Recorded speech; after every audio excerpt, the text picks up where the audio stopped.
नमस्कार. काल एक अत्यंत दुर्दैवी घटना घडली, ती म्हणजे आमची भगिनी मोनाली सुशांत बिसे, तिचे पती माझे स्वीय सहाय्यक म्हणून काम करतात.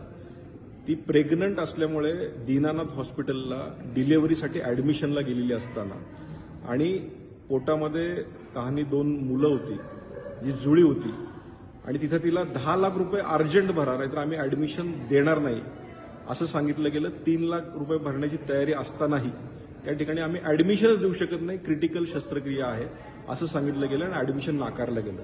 त्यानंतर मंत्रालयातनं फोन गेल्यानंतरही तिथल्या ॲडमिनिस्ट्रेशननी ते झुकारून त्यांना ॲडमिशन दिलं नाही आणि त्या धावपळीत दुसऱ्या हॉस्पिटलमध्ये जावं लागलं.